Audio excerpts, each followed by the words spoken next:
Exam 300 Fight for Glory। नमस्कार दोस्तों, स्वागत है आपका एग्ज़ाम 300 यूपी में। आज से हम पॉलिटी सीरीज़ चालू कर रहे हैं और ये सीरीज़ जो है, ये इलाहाबाद हाई कोर्ट आरओ-एआरओ और यूपी पीसीएस के लिए उपयोगी रहेगी। तो इसमें वो सारे टॉपिक अच्छे से कवर किए जाएँगे। तो शुरू करते हैं। पहला लेक्चर है संवैधानिक विकास, यानी कि हमारा जो संविधान है, उसका धीरे-धीरे विकास कैसे हुआ, वो अपने स्वरूप में कैसे आया। तो सबसे पहला है भारतीय संविधान की ऐतिहासिक पृष्ठभूमि, यानी कि वो कुछ महत्वपूर्ण जो घटनाएँ थी, जिनके कारण हमारे देश का संविधान बनने की नींव पड़ी। तो सबसे पहली जो प्रमुख घटना थी, वो थी 31 दिसंबर 1600 की।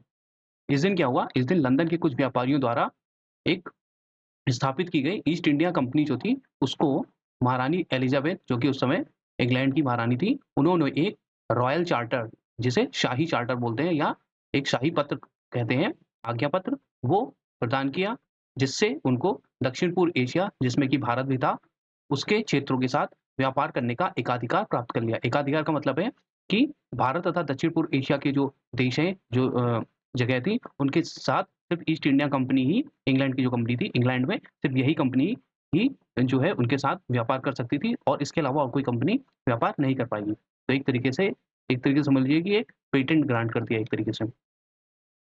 सेकंड जो घटना है वो है प्लासी का युद्ध 1757 में। तो इसमें क्या हुआ, इसमें कंपनी की विजय के साथ ही जो भारत में अंग्रेजी शासन की नींव पड़ गई। फिर था तीसरी घटना है रेगुलेटिंग एक्ट 1773। इससे क्या हुआ, इससे भारत में कंपनी के प्रशासन पर ब्रिटिश संसदीय नियंत्रण के प्रयासों की शुरुआत हुई और इसी से ही हमारे संविधान की जो बनने की प्रक्रिया है, उसमें शुरुआत हुआ।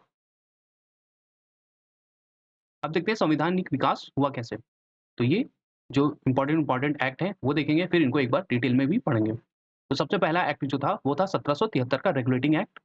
इसके द्वारा क्या किया गया था, बंगाल का जो गवर्नर था, उसको गवर्नर जनरल बना दिया गया था बंगाल का और जो बम्बई और मद्रास की जो प्रेसिडेंसी थी, जो उनके गवर्नर थे, उनको बंगाल के गवर्नर के अंडर में ला दिया गया था और बंगाल के गवर्नर को गवर्नर जनरल का नाम दे दिया गया था। और इसी के रेगुलेटिंग एक्ट के ही तहत 1773 के ही तहत 1774 में कलकत्ता में एक क्या कहते हैं सुप्रीम कोर्ट की भी स्थापना की गई थी। फिर आता है पिट्स इंडिया एक्ट 1784 का, उसके बाद 1786 का अधिनियम आता है, ये कोई खास नहीं है। फिर चार्टर एक्ट की शुरुआत होती है, तो 4 चार्टर एक्ट आते हैं जो हर 20-20 साल के बाद आते हैं। यानी कि हर 20 साल के बाद इनका रिव्यू किया जाता था और अगला चार्टर एक्ट लाया जाता था। तो सबसे पहला चार्टर एक्ट आता है 1793 में, फिर अगला आता है 20 साल बाद 1813 में, फिर तीसरा चार्टर एक्ट आता है 1833 में और फिर चौथा और अंतिम चार्टर एक्ट आता है 1853 में। फिर 1857 का विद्रोह होता है। उसके बाद जो कंपनी जो होती है ईस्ट इंडिया कंपनी, उससे जो है वो शासन ले लेती है, ब्रिटिश क्राउन जो है वो शासन ले लेता है इंडिया का। तो फिर आता है भारत शासन अधिनियम 1858 का और इसमें ही भारतीय साम्राज्य की घोषणा हो जाती है कि एलिज़ाबेथ जो है वो भारत की साम्राज्ञी है। फिर आता है भारत परिषद अधिनियम 1861, उसके बाद 1892 आता है, 1909 आता है, फिर 1919 1909 वाला मार्ले मिंटो है, 1919 वाला मॉन्टेग्यू चेम्सफोर्ड है, फिर 1935 का भारत शासन अधिनियम आता है और हमारा जो अभी का जो वर्तमान का संविधान है, उसमें जो ज़्यादातर जो अधिनियम हैं, वो 1935 वाले से ही लिए गए हैं। फिर भारतीय स्वतंत्रता अधिनियम 1947। अब इन सबको हम डिटेल से देखते हैं। सबसे पहला जो एक्ट है, वो आया था रेगुलेटिंग एक्ट 1773 का। भारत में एक सुनिश्चित शासन प्रणाली को आरंभ करने वाला ये पहला अधिनियम था और ये लागू कब हुआ था? तो 1774 में। बंगाल के गवर्नर को बंगाल का गवर्नर जनरल बना दिया गया इस एक्ट के थ्रू और जो पहला बंगाल का गवर्नर जनरल बना वो था वारेन हेस्टिंग, यानी कि ये पहले बंगाल का गवर्नर था, यानी कि ये बंगाल का अंतिम गवर्नर हो गया और पहला गवर्नर जनरल हो गया। जो बंगाल का गवर्नर था उसी को ही गवर्नर जनरल बनाया गया। तो जो अंतिम गवर्नर था वही पहला गवर्नर जनरल बन गया। तो पहला गवर्नर जनरल कौन था? Warren Hastings. फिर मद्रास तथा बम्बई प्रेसिडेंसी को बंगाल प्रेसिडेंसी के अधीन कर दिया गया। तो जो वहाँ के गवर्नर थे मद्रास तथा बॉम्बे के, उनको जो था तो उनको गवर्नर जनरल के अधीन कर दिया गया। रेगुलेटिंग एक्ट 1773 द्वारा एक गवर्नर जनरल की परिषद का गठन किया गया और जिसमें 4 सदस्य थे। रेगुलेटिंग एक्ट 1773 के द्वारा कलकत्ता में सर्वोच्च न्यायालय की स्थापना की गई और कब करी गई? 1774 में। तो 1773 का जो रेगुलेटिंग एक्ट था, उसमें लिखा था कि कलकत्ता में एक सर्वोच्च न्यायालय की स्थापना की जाएगी और कब करी गई कलकत्ता में सर्वोच्च न्यायालय की स्थापना? तो 1774 में। ये कई बार प्रश्न पूछा गया है कि 1773 के एक्ट के थ्रू सर्वोच्च न्यायालय की स्थापना कहाँ करी गई और कब करी गई? तो कलकत्ता में 1774 में। अगला पॉइंट है सर्वोच्च न्यायालय के में न्यायाधीशों की संख्या कितनी थी? तो जो कलकत्ता में सर्वोच्च न्यायालय बनाया गया, स्थापित किया गया, उसमें जो न्यायाधीश थे उनकी संख्या थी 4 और इसमें 1+3 मतलब जो 1 था वो मुख्य न्यायाधीश थे, चीफ जस्टिस थे और 3 जो थे वो अन्य न्यायाधीश थे। तो 1 मुख्य न्यायाधीश और 3 अन्य न्यायाधीश। सर्वोच्च न्यायालय के अधिकारिता क्षेत्र में कौन-कौन से विषय शामिल थे? तो वो जो सर्वोच्च न्यायालय था वो कौन-कौन से विषय देखता था? यानी कि जो सिविल केसेस थे वो देखता था, आपराधिक केसेस देखता था और नौसेना के भी केसेस देखता था। सर्वोच्च न्यायालय के निर्णय के विरुद्ध अपील कहाँ की जा सकती थी? मान लीजिए आप जो है वो सर्वोच्च न्यायालय के जो उनका जो ऑर्डर है उससे आप संतुष्ट नहीं है तो सर्वोच्च न्यायालय के निर्णयों के विरुद्ध अपील कहाँ करेंगे? तो प्रिवी काउंसिल में करेंगे और ये प्रिवी काउंसिल कहाँ थी? ये इंग्लैंड में थी और ये प्रिवी काउंसिल होती क्या थी? तो प्रिवी काउंसिल जो थी ये इसमें जो आपके जो सम्राट या अ, इंग्लैंड की जो साम्राज्ञी होती थी उसमें उसके जो लोग होते थे मतलब रॉयल फैमिली के लोग होते थे, उनका ये एक ग्रुप था, एक काउंसिल थी प्रिवी काउंसिल। तो ये जो है वो निर्णय देती थी। अगला पॉइंट है ईस्ट इंडिया कंपनी के मामलों को देखने के लिए एक बोर्ड ऑफ डायरेक्टर्स की स्थापना हुई। तो ईस्ट इंडिया कंपनी के मामलों को देखने के लिए, उस पे निगरानी करने के लिए बोर्ड ऑफ डायरेक्टर्स की स्थापना कौन-सा एक्ट से हुई? तो 1773 के रेगुलेटिंग एक्ट से। ये इंपॉर्टेंट पॉइंट है।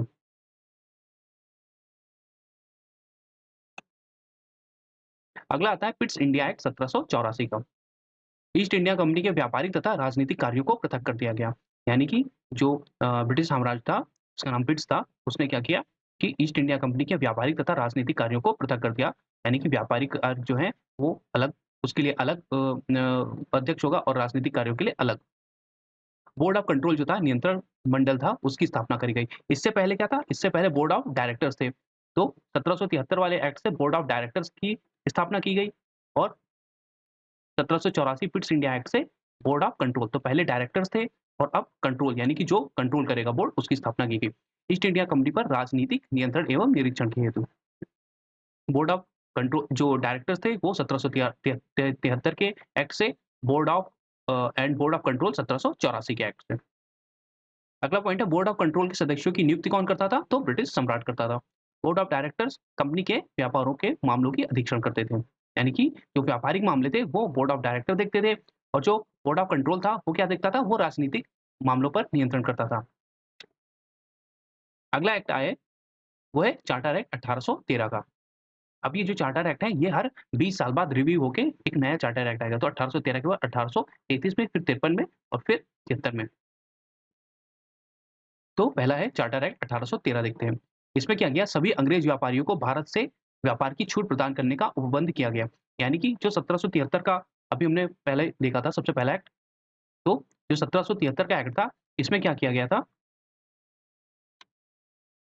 एक मिनट, सॉरी, जो 31 दिसंबर 1600 में जो इन्होंने जो राज आज्ञा पत्र दिया था, साम्राज्ञी ने, एलिजाबेथ ने, तो उसमें क्या था कि जो ईस्ट इंडिया कंपनी थी उसको एक अधिकार पत्र प्राप्त किए थे, एकाधिकार दे दिया गया था कि भारत के साथ सिर्फ इंग्लैंड की कोई कंपनी है वो ईस्ट इंडिया कंपनी ही सिर्फ व्यापार कर सकेगी, उसके अलावा कोई इंग्लैंड की कंपनी इंडिया के साथ व्यापार नहीं कर सकेगी। तो अभी क्या हुआ 1813 वाले में क्या हुआ, ये जो इनका एकाधिकार था उसको समाप्त कर दिया गया और सभी जो अंग्रेज व्यापारी थे उनको भारत से व्यापार की छूट प्रदान कर दी गई।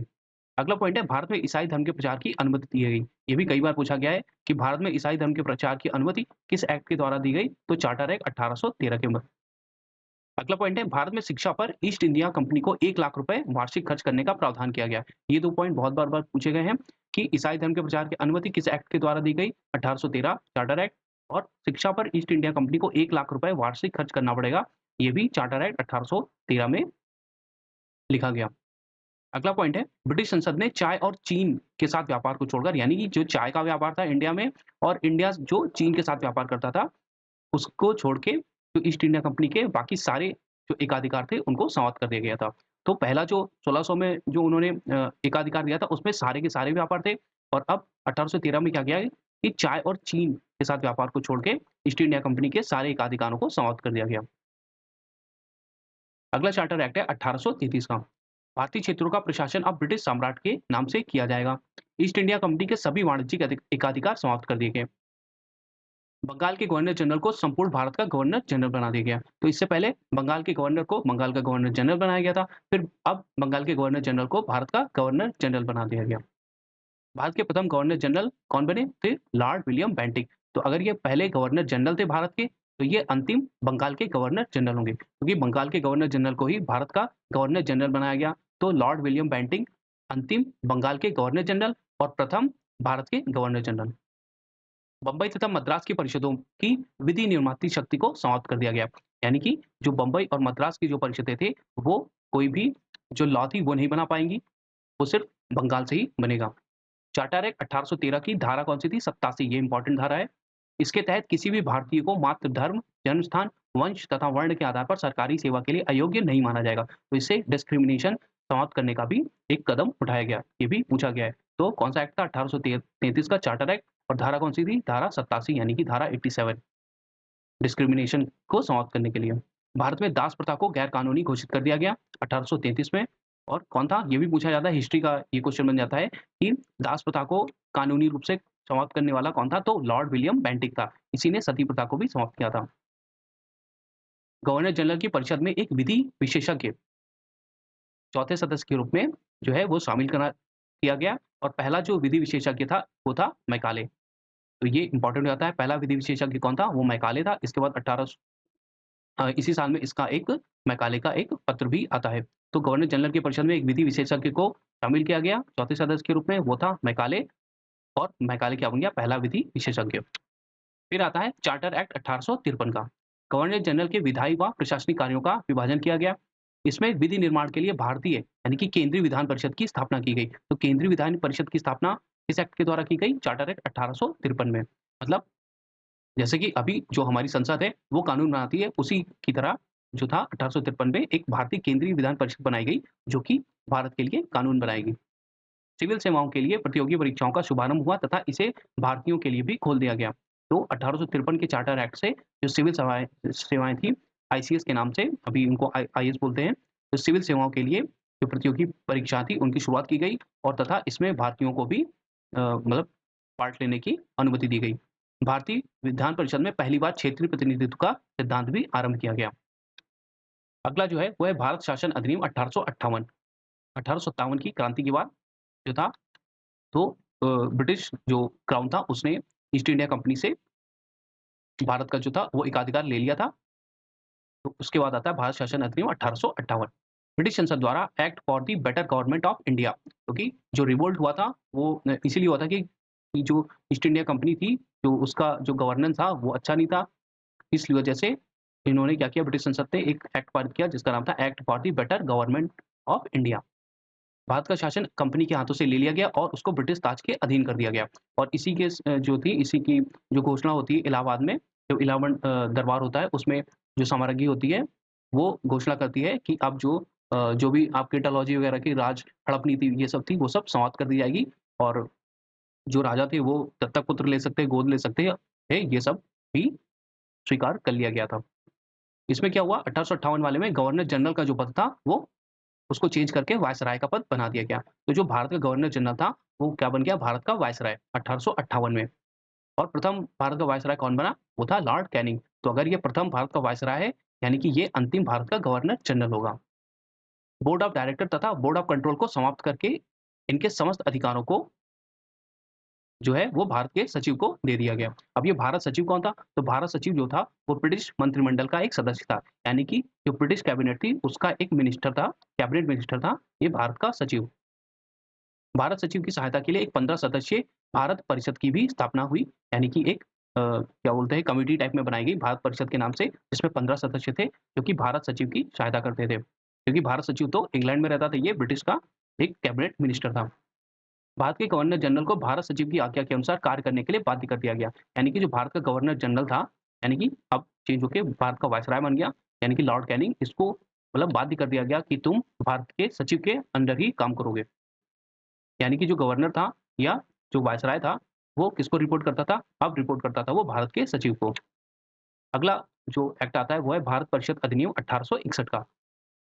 इसका मुख्य उद्देश्य था एक ऐसी परिषद बनाना जो संस्थागत हो और जिसमें भारतीय भी शामिल हों। यानी कि भारतीयों में जो रोष था कि जो गोरे हैं वो हम पर राज कर रहे हैं और हमें जो है शासन में भागीदारी की जो है वो नहीं दी जा रही है। तो उसको रोष को समाप्त करने के लिए क्या किया गया कि भारतीयों को भी संस्थाओं में, सरकारी संस्थाओं में शामिल करने के लिए जो है वो योजनाएँ बनाई गई।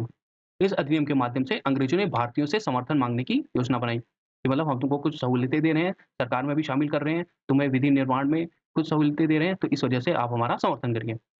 भविष्य की प्रतिनिधि सरकार के शुभारंभ का ये प्रथम प्रयास था। तो ये इम्पोर्टेंट है। आधुनिक भारत में सर्वप्रथम प्रतिनिधित्व प्रणाली का आरंभ करने वाला भी अधिनियम था और ये प्रश्न पूछा गया है कि आधुनिक भारत में सर्वप्रथम प्रतिनिधित्व प्रणाली का आरंभ करने वाला कौन-सा अधिनियम था? तो वो था भारत परिषद अधिनियम 1861 का।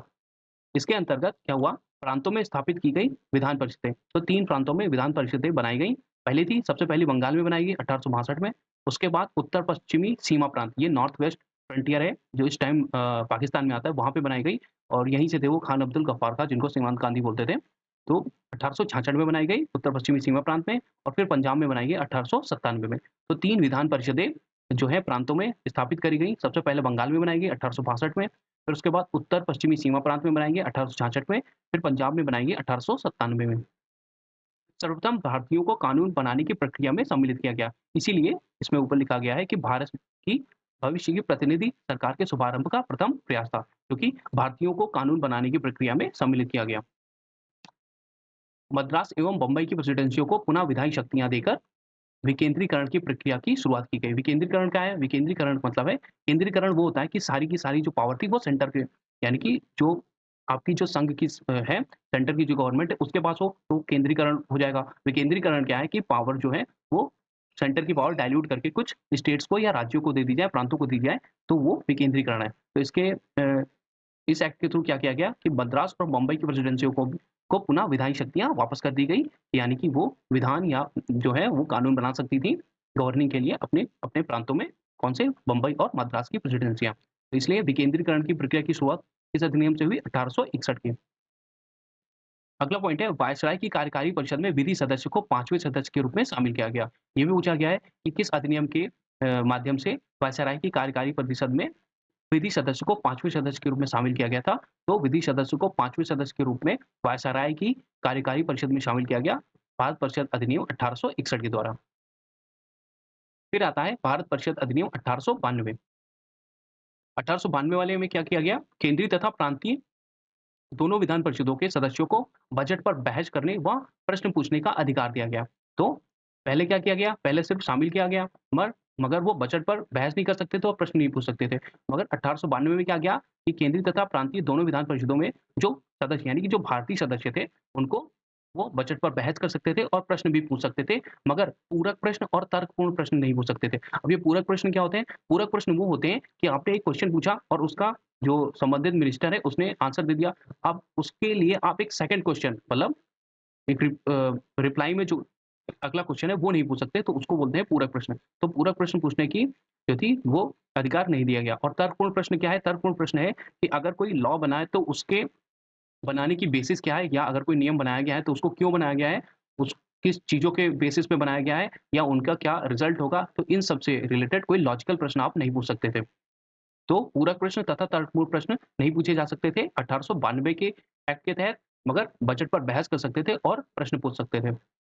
फिर प्रांतीय परिषद के अतिरिक्त सदस्यों का चुनाव किया जाता था। कहाँ से किया जाता था? विश्वविद्यालयों से, नगर पालिकाओं से, जिला परिषद से, व्यापार संघ के लोगों से तथा जमींदारों की सिफारिशों पर।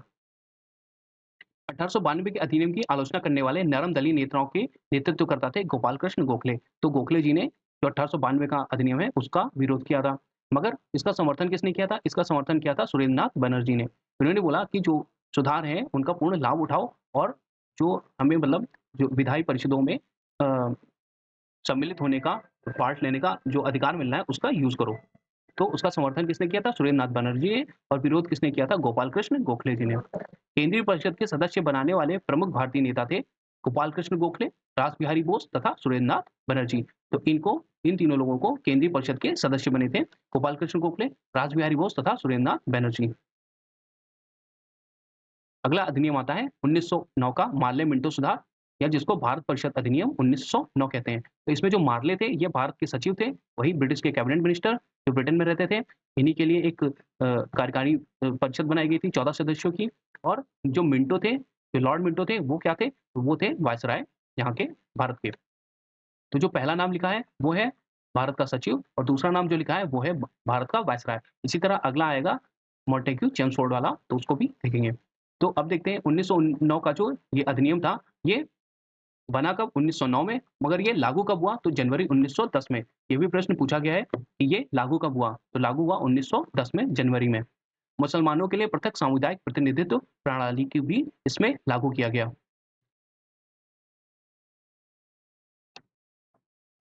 तो इसमें जो सांप्रदायिक, यहाँ पे सामुदायिक लिख गया है, यहाँ पे सांप्रदायिक होना चाहिए। तो एक सांप्रदायिक प्रतिनिधित्व प्रणाली की शुरुआत भी इसी परिषद के अधिनियम के द्वारा की गई। यानी कि जो विभाजन का जो वो था, बीज था, वो इसी अधिनियम के द्वारा बोया गया।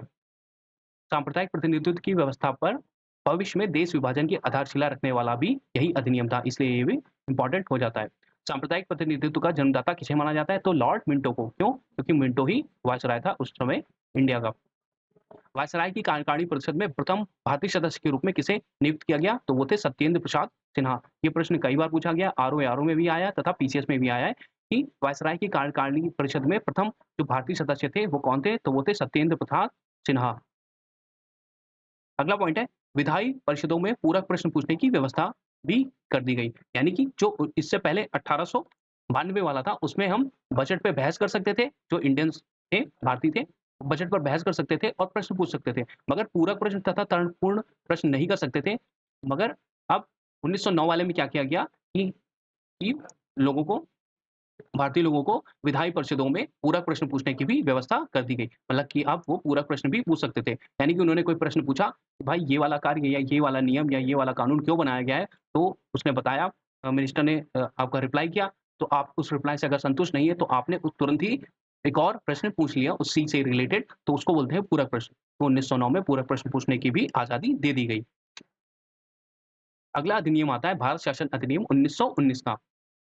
इसको मॉन्टेग्यू चेम्सफोर्ड जो अधिनियम है या मॉन्टेग्यू चेम्सफोर्ड सुधार भी कहते हैं। अब ये बेसिस किस पे था? यानी कि ये बेस्ड किस पे था? तो ये बेस्ड था मॉन्टेग्यू चेम्सफोर्ड रिपोर्ट 1918 पे। एक रिपोर्ट आई थी मॉन्टेग्यू चेम्सफोर्ड के नाम से 1918 में, उसी के ऊपर जो है था ये अधिनियम बनाया गया था 1919 का। अब इसमें देखिए जैसे मॉन्टेग्यू पहले लिखा है, तो मॉन्टेग्यू कौन थे? तो मॉन्टेग्यू जो थे, ये थे उस समय के भारत सचिव, और जो चेम्सफोर्ड थे, ये थे उस समय के आपके वायसराय, भारत के वायसराय। अब इसका उद्देश्य क्या था? तो 1919 वाले का उद्देश्य था भारत में एक उत्तरदायी शासन की स्थापना करना, और ये लागू कब हुआ? 3 जनवरी 1921 को। तो 1909 वाला जो था माल्य मिंटो सुधार, वो कब लागू हुआ? वो लागू हुआ था जनवरी 1910 में, और इसी तरह जो 1919 वाला था मॉन्टेग्यू चेम्सफोर्ड, तो वो लागू हुआ 3 जनवरी 1921 को। ईयर याद कर लीजिए, ईयर पूछा गया है दोनों में। 1909 वाला 1910 में लागू हुआ, 1919 वाला 1921 में। तो 9 वाला 1 साल बाद 1910 में लागू हुआ है, और 19 वाला 2 साल बाद 21 में लागू हुआ है। ये बहुत इंपॉर्टेंट है, आजकल ऐसे ही प्रश्न पूछे जा रहे हैं। प्रांतीय तथा केंद्रीय सरकार के बीच शक्ति का विभाजन कर दिया गया है इसके 1919 के थ्रू। प्रांतों में द्वैध शासन की जो है वो प्रणाली लागू करी गई। तो प्रांतों में द्वैध शासन कहाँ से आया? 1919 में आया। अब इसी के बाद जो 1935 वाला आएगा, उसमें क्या करेंगे? ये प्रांतों में द्वैध शासन को समाप्त कर देंगे और केंद्र में द्वैध शासन लागू कर देंगे। तो प्रांतों में द्वैध शासन प्रणाली लागू करी गई 1919 में, और केंद्र में द्वैध शासन प्रणाली लागू करी गई थी 1935 में। अभी हम आगे देखेंगे। प्रांतीय कार्यकारिणी जो परिषद थी, उनकी शक्तियों को विभाजित कर दिया गया और 2 विषयों में विभाजित किया गया, आरक्षित विषय तथा हस्तांतरित विषय। आरक्षित विषय जो थे, वो उनके ऊपर गवर्नर जो था वहाँ का, वो उसका मतलब अधिकार था, सिर्फ़ गवर्नर ही उन विषयों पर जो था वो अपना मतलब अपनी मति से जो था वो निर्णय लेता था, और जो हस्तांतरित विषय थे, उनमें क्या करता था, गवर्नर जो था वो कार्यकारी परिषद की सलाह पर कार्य करता था। प्रांतों में स्थापित होने वाली विधान परिषदें जो थी वो कैसी थी? तो एक सदनी थी। अब एक सदनी का क्या मतलब है? जैसे कि आप देखेंगे कि संसद में 2 सदन हैं, एक लोकसभा है और एक राज्यसभा है। राज्यसभा को हायर जो सदन कहते हैं, और लोकसभा को लोअर सदन कहते हैं। तो इसी तरीके से जो यहाँ पे जो विधान परिषदें प्रांतों में स्थापित करी गई थी, उनमें सिर्फ एक ही सदन था। पृथक निर्वाचन क्षेत्रों की व्यवस्था।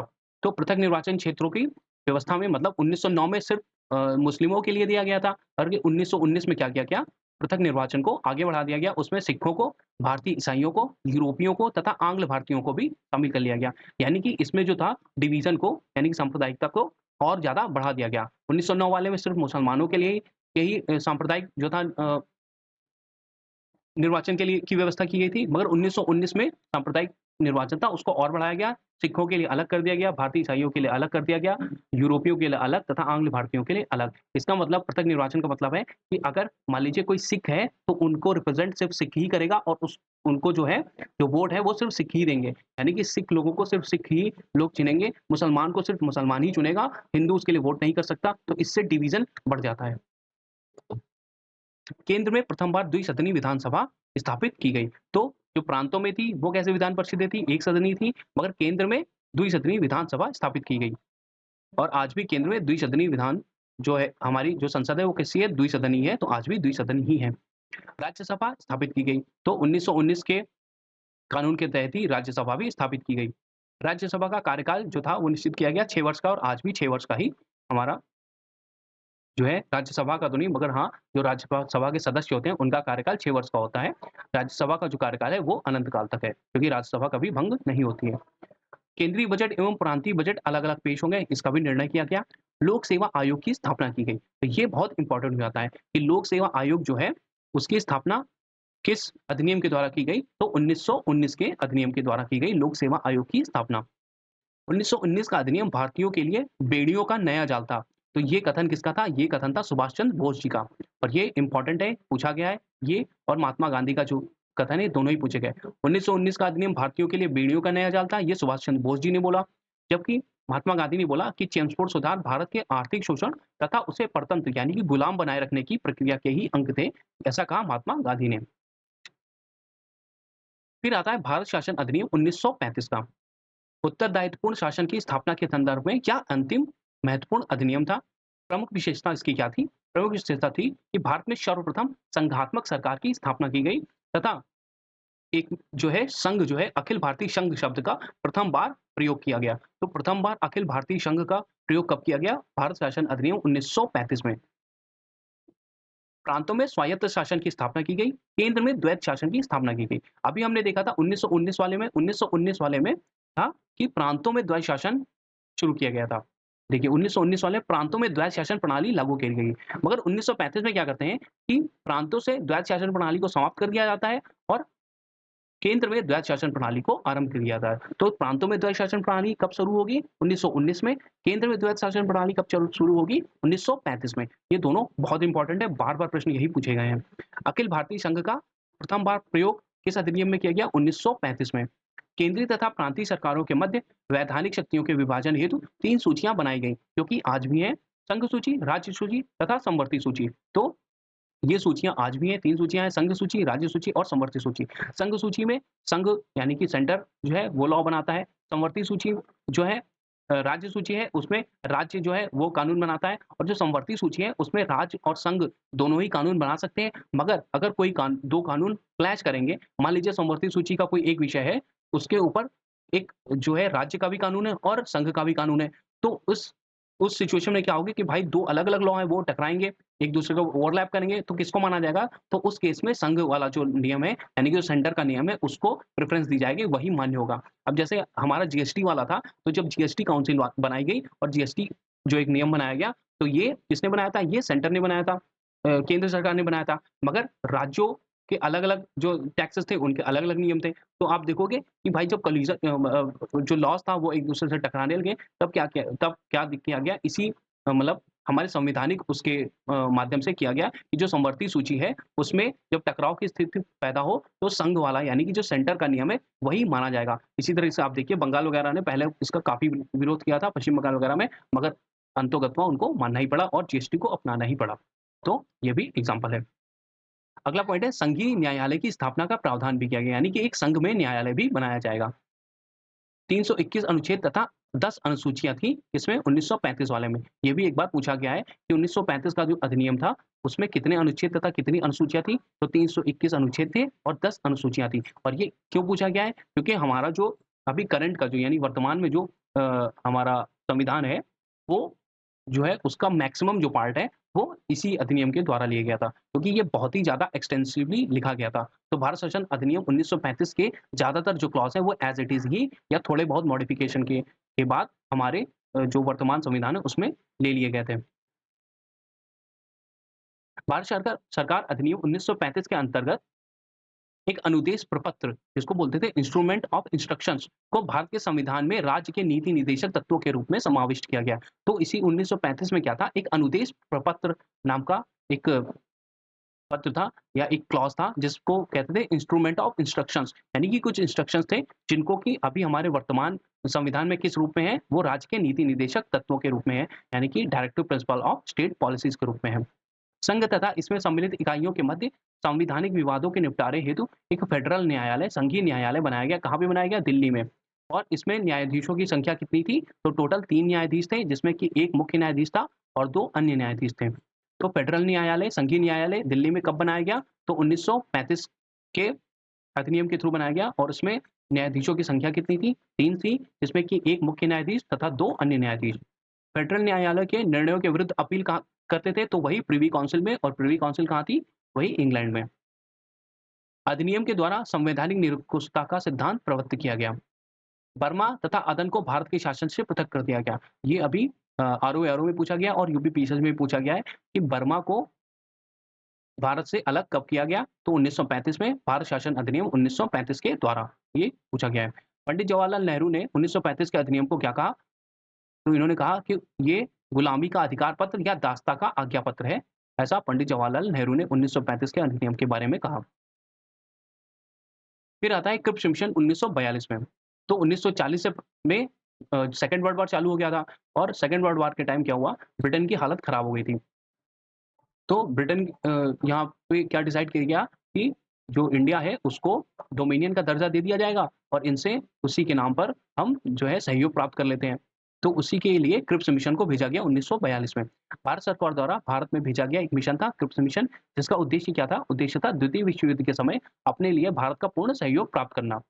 सर स्टैफोर्ड क्रिप्स इसके अध्यक्ष थे, तो ये पूछा गया क्रिप्स के जो क्रिप्स मिशन था उसका जो था अध्यक्ष कौन था? तो वो थे सर स्टैफोर्ड क्रिप्स, जो विंस्टन चर्चिल के मंत्रिमंडल के साम्यवादी वरिष्ठ नेता एवं मंत्री थे।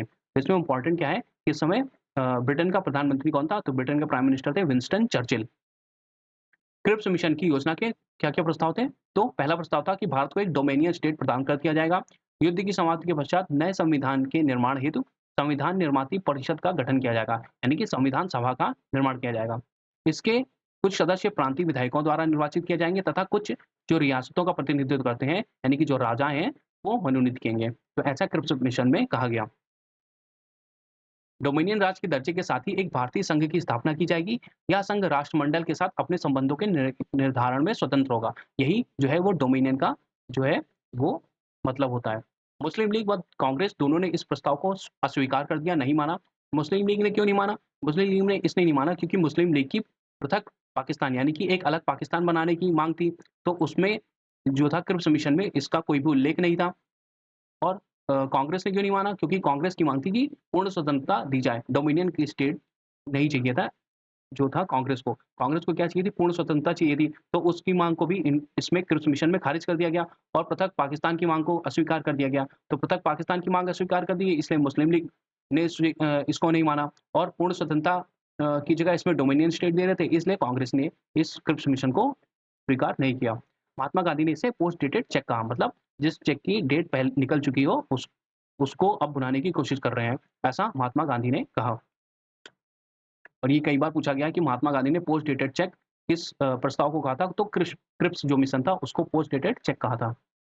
फिर आता है कैबिनेट मिशन 1946 में। क्रिप्स मिशन कब था? 1942 में। कैबिनेट मिशन आता है 1946 में। तो 1945 में जब सेकंड वर्ल्ड वॉर समाप्त हो जाता है, उसके बाद आता है कैबिनेट मिशन 1946 में। कैबिनेट मिशन भारत कब आया? 1946 में, मार्च में। सदस्य कौन थे? स्टैफोर्ड क्रिप्स, ये क्रिप्स जो थे ये क्रिप्स वाले में आए थे, क्रिप्स मिशन में 1942 में। अब ये एक सदस्य बन के आए कैबिनेट मिशन के। और पेंथिक लॉरेंस तथा एबी अलेक्जेंडर, तो ये 3 सदस्य थे। कई बार इनके सदस्य पूछे जाते हैं कि कैबिनेट मिशन में जो सदस्य थे वो कितने थे? तो 3 सदस्य थे, स्टैफोर्ड क्रिप्स, पेंथिक लॉरेंस और एबी अलेक्जेंडर। संविधान निर्माण निकाय को स्वीकृत प्रदान किया गया, मतलब संविधान निर्माण यानी कि जो संविधान बनाएगी उसका जो है उस परिषद को स्वीकृत प्रदान करी गई। उसके अंतर्गत निर्माती परिषद में प्रत्येक प्रांत को आवंटित सदस्य संख्या निर्धारित करने के लिए एक सदस्य जो था वो 10 लाख की जनसंख्या पर निर्धारित कर गया। मतलब कि जो कई सारे प्रांत थे, जो था आपका उत्तर दक्षिण प्रांत हो गया, आपका बम्बई वाला प्रांत हो गया, आपका मद्रास प्रांत हो गया, आपका ये यूपी वाला प्रांत हो गया। तो इन सभी प्रांतों में जो जनसंख्या के हिसाब से यानी कि प्रति 10 लाख की जनसंख्या पे एक प्रतिनिधि चुना जाएगा, जो कि संविधान निर्माणी जो परिषद है उसमें आएगा। संविधान निर्माण सभा में कुल कितने सदस्य संख्या इस प्रकार चुनी गई, तो 389 यानी कि 389। फिर इसी के थ्रू भारत में अंतरिम सरकार का गठन हुआ। तो भारत में प्रथम इंटरिम सरकार की घोषणा कब करी गई? 24 अगस्त 1946 को, ये पूछा गया है। और 2 सितंबर 1946 को जवाहरलाल नेहरू के नेतृत्व में 12 सदस्यीय अंतरिम मंत्रिमंडल का गठन किया गया। तो कब बनी सरकार, कब बनी अंतरिम सरकार? 2 सितंबर 1946 को। अंतरिम सरकार के पुनर्गठन के बाद मुस्लिम लीग के 5 प्रतिनिधियों को मंत्रिमंडल में शामिल किया गया। पहले क्या था, जो मुस्लिम लीग थी उसने अंतरिम सरकार में भाग लेने से मना कर दिया था, मगर कुछ महीनों बाद जो थी मुस्लिम लीग वो राजी हो गई और उसने अपने 5 प्रतिनिधि भेजे मंत्रिमंडल में शामिल होने को। जो अंतरिम गवर्नमेंट थी, इंतरिम सरकार थी, उसमें कौन-कौन से थे वो एक बार देख लेते हैं। तो उसमें सबसे पहले पंडित जवाहरलाल नेहरू थे, इनको कार्यकारी प्रदेश के परिषद के उपाध्यक्ष, इनको विदेश विभाग दिया गया, राष्ट्रमंडल से संबंधित मामले दिए गए। उसके बाद वल्लभ भाई पटेल जी थे, इनको गृह, सूचना एवं प्रसारण दिया गया। बलदेव सिंह जो थे उनको रक्षा दिया गया, ये बलदेव सिंह इंपॉर्टेंट है, पूछे गए हैं। उसके बाद डॉक्टर जॉन मथाई थे, इनको उद्योग एवं आपूर्ति दी गई। सी राजगोपालाचारी थे, इनको शिक्षा दी गई। सी एच भाभा जी थे, इनको कार्य, खनन एवं शक्ति दिया गया। राजेंद्र प्रसाद जी को खाद्य एवं कृषि दिया गया, ये भी पूछा गया है। और फिर आसफ अली जी को, अरुणा आसफ अली, इनको रेलवे दिया गया। जगजीवन राम को श्रम दिया गया, ये भी इंपॉर्टेंट है। और ये जो 5 नीचे के हैं, ये जो है ये मुस्लिम लीग के सदस्य थे। तो जो मुस्लिम लीग के सदस्य शामिल हुए थे 5, उनमें से सबसे पहले थे लियाकत अली, इनको वित्त दिया गया, ये पूछा गया है कि वित्त विभाग किसको दिया गया था? लियाकत अली को। टीटी चुंदरीगर को वाणिज्य दिया गया। अब्दुल रब नश्तर को संचार विभाग दिया गया। गजानफर अली खान को स्वास्थ्य विभाग दिया गया तथा जोगेंद्र नाथ मंडल को विधि विभाग दिया गया। ये भी पूछा गया जोगेंद्र नाथ मंडल को, क्योंकि नाम से आप गेस नहीं कर पाओगे कि ये मुस्लिम लीग के थे, इसलिए ये पूछा गया है। जोगेंद्र नाथ मंडल जी को विधि विभाग दिया गया। उसके बाद भारतीय स्वतंत्रता अधिनियम 1947 आया। भारतीय स्वतंत्रता अधिनियम माउंटबेटन की योजना पर आधारित था। तो ये भी पूछा गया है कि जो भारतीय स्वतंत्रता अधिनियम 1947 था, वो किस योजना पर आधारित था? तो माउंटबेटन की योजना पर। मौलाना अबुल कलाम आज़ाद ने माउंटबेटन की योजना को अस्वीकार कर दिया था। इन्होंने इसका विरोध किया था, क्योंकि ये पार्टीशन के खिलाफ थे। और माउंटबेटन ने जो अपनी योजना बनाई थी, जो दी थी, उसमें था कि भारत का पार्टीशन कर दिया जाए, और उसका जो था अबुल कलाम आज़ाद जी विरोध कर रहे थे। भारतीय स्वतंत्रता विधेयक ब्रिटिश संसद में कब प्रस्तुत किया गया? तो 4 जुलाई 1947 को। ये दोनों ही डेट पूछी गई हैं, इसलिए इम्पोर्टेंट है। जो है कि भारतीय स्वतंत्रता विधेयक ब्रिटिश संसद में कब प्रस्तुत किया गया? तो 4 जुलाई 1947 को। और ब्रिटिश सम्राट ने कब इसको स्वीकृति दी, यानी कि कब इस पर साइन कर दिया? तो 18 जुलाई 1947 को। तो पहला 4 जुलाई 1947 को ब्रिटिश संसद में भारतीय स्वतंत्रता विधेयक को पेश किया गया, और 18 जुलाई 1947 को ब्रिटिश सम्राट ने इस पर स्वीकृति दे दी। ये दोनों ही डेट पूछी गई हैं। भारतीय स्वतंत्रता अधिनियम प्रभावी कब हुआ? तो 15 अगस्त 1947 से। भारत सचिव या भारत मंत्री का पद समाप्त कर दिया गया इस अधिनियम के द्वारा। और भारत विभाजन के समय जो था भारत का वायसराय कौन था, ये भी पूछा गया, तो वो थे लॉर्ड माउंटबेटन। फिर आता है कि इंडिया की पहली कैबिनेट, अभी जो हमने देखी थी वो इंटरिम गवर्नमेंट थी, यानी कि उसको बनाया गया था कि जब तक भारत को स्वतंत्रता दे दी जाए। अब भारत को स्वतंत्रता दी गई है, उसके बाद जो था कि भारत के स्वतंत्रता के बाद पहली जो गवर्नमेंट बनी थी, उसके कैबिनेट में कौन-कौन से सदस्य थे, वो देखते हैं। तो जवाहरलाल नेहरू जी प्राइम मिनिस्टर बने थे। उसके बाद सरदार वल्लभ भाई पटेल थे, इनको गृह मंत्रालय दिया गया था, इन्फॉर्मेशन और ब्रॉडकास्टिंग मंत्रालय तथा स्टेट जो था, यानी कि प्रांतों को इनके ही अंडर थे, सरदार वल्लभ भाई पटेल के अंदर थे। फिर आर के षणमुखम चेट्टी जी थे, इनको फाइनेंस दिया गया था। सरदार बलदेव जी सिंह को दिया था डिफेंस, इनको अंतरिम सरकार में भी डिफेंस ही दिया गया था, रक्षा विभाग दिया गया था। और इसमें भी जो फर्स्ट कैबिनेट थी उसमें भी रक्षा विभाग दिया गया था, इसलिए ये कई बार पूछे गए हैं कि रक्षा विभाग किसको दिया गया था, तो बलदेव सिंह जी को। राजेंद्र प्रसाद जी को एग्रीकल्चर और फूड दिया गया। मौलाना अबुल कलाम आज़ाद को एजुकेशन दिया गया, ये भी इंपॉर्टेंट है। ये कई बार पूछा गया है कि स्वतंत्र भारत के पहले शिक्षा मंत्री कौन थे, तो वो थे अबुल कलाम आज़ाद। फिर जॉन मथाई जो थे, इनको रेलवे और ट्रांसपोर्ट, यानी कि सबसे पहले जो आज़ाद भारत के रेलवे मिनिस्टर कौन थे, वो थे जॉन मथाई। बी आर अम्बेडकर जी को क्या दिया गया, लॉ दिया गया। तो सबसे पहले लॉ मिनिस्टर कौन थे हमारे आज़ाद भारत के, वो थे बी आर अम्बेडकर जी। और जगजीवन राम जी को लेबर यानी कि श्रम विभाग दिया गया, और ये जगजीवन राम जी को इंटरिम सरकार में भी लेबर मंत्रालय श्रम विभाग ही दिया गया था। भाभा जी को कॉमर्स दिया गया, इससे पहले इनको शक्ति मंत्रालय दिया गया था। रफ़ी अहमद किदवई जो थे, इनको कम्युनिकेशन संचार विभाग दिया गया। राजकुमारी अमृत कौर, क्योंकि ये अकेली महिला थी, सदस्य थी इस कैबिनेट की, इसलिए ये इम्पोर्टेंट हो जाती है। इनको क्या दिया गया? इनको हेल्थ स्वास्थ्य मंत्रालय दिया गया, राजकुमारी अमृत कौर जी को। और फिर थे श्यामा प्रसाद मुखर्जी। तो श्यामा प्रसाद मुखर्जी जो थे, ये आपके आरएसएस वाले में भी रहते हैं, तो इसलिए ये इम्पोर्टेंट हो जाते हैं, थोड़ा कंट्रोवर्शियल है इसलिए। इंडस्ट्रीज़ और सप्लाइज़ भी इनको दी गई। फिर थे एनवी गाडगिल जी को पावर और माइंस दी गई। तो इसमें इम्पोर्टेंट कौन-कौन से हैं? सरदार वल्लभ भाई पटेल, षणमुखम चेट्टी जी को फाइनेंस दिया गया, बलदेव सिंह जी को पहली इंटरिम गवर्नमेंट में भी डिफेंस था, और जो आज़ाद भारत की पहली गवर्नमेंट थी, उसमें भी इनको डिफेंस दिया गया। एग्रीकल्चर और फूड मंत्रालय दिया गया राजेंद्र प्रसाद जी को। मौलाना अबुल कलाम आज़ाद को एजुकेशन डिपार्टमेंट दिया गया। इस तरीके से ये हमारे आज़ाद भारत के पहले शिक्षा मंत्री बन गए। आज़ाद भारत के सबसे पहले जो लॉ मिनिस्टर थे वो कौन थे? बी आर अम्बेडकर जी। और लेबर मिनिस्टर श्रम विभाग किसको दिया गया? जगजीवन राम जी को। राजकुमारी अमृता कौर, इनको क्या दिया गया? इनको स्वास्थ्य विभाग दिया गया, तथा श्यामा प्रसाद मुखर्जी को इंडस्ट्रीज और सप्लाईज दिया गया। अब कुछ एक ट्रिक देख लेते हैं, क्योंकि ये इनका जो क्रोनोलॉजी है वो बार-बार एग्ज़ाम्स में पूछी जाती है, सबसे इम्पोर्टेंट यही हो जाती है। तो सबसे पहले आता है अगस्त प्रस्ताव 1940 में, फिर क्रिप्स मिशन आता है 1942 में, फेवल योजना आती है 14 जून 1945 को, और शिमला सम्मेलन होता है 25 जून से 14 जुलाई 1945 को। सबसे ज़्यादा मोस्ट जो आपका कन्फ्यूज़िंग है वो यही दोनों हैं, क्योंकि ये एक ही महीने में हो गए थे। 14 जून को हुआ, 1945 को वेवल योजना आई, उसके बाद शिमला सम्मेलन हुआ 25 जून को। फिर कैबिनेट मिशन आता है मार्च में 1946 में, तथा माउंटबेटन की योजना आती है 3 जून 1947 को। इसी योजना के तहत भारत का विभाजन किया जाता है। भारतीय स्वतंत्रता अधिनियम आता है 18 जुलाई 1947 को। 18 जुलाई को साइन कर देता है भारत, जो ब्रिटेन का सम्राट होता है उस पर। इसकी ट्रिक क्या है कि अगस्त महीने में क्रिप्स और वेवल गए शिमला कैबिनेट, वहाँ उन्हें माउंटबेटन मिला। तो ट्रिक क्या है? अगस्त में क्रिप्स और वेवल शिमला कैबिनेट गए, वहाँ उन्हें माउंटबेटन मिला। तो सबसे पहले अगस्त प्रस्ताव आता है 1940 में, फिर क्रिप्स मिशन आता है 1942 में, फिर वेवल योजना आएगी जून 1945 में, 14 जून को, फिर शिमला जो है वो सम्मेलन होगा 25 जून को, फिर कैबिनेट मिशन होगा 1946 में आएगा, फिर उसके बाद माउंटबेटन योजना 1947 में 3 जून को। तो ये ट्रिक याद कर लेना, अगस्त में क्रिप्स और वेवल गए शिमला कैबिनेट, वहाँ उन्हें माउंटबेटन मिला। तो ये पहला चैप्टर था पॉलिटी का। वीडियो अच्छा लगा हो तो लाइक करें, शेयर करें और सब्सक्राइब करें। जय हिंद, वंदे मातरम।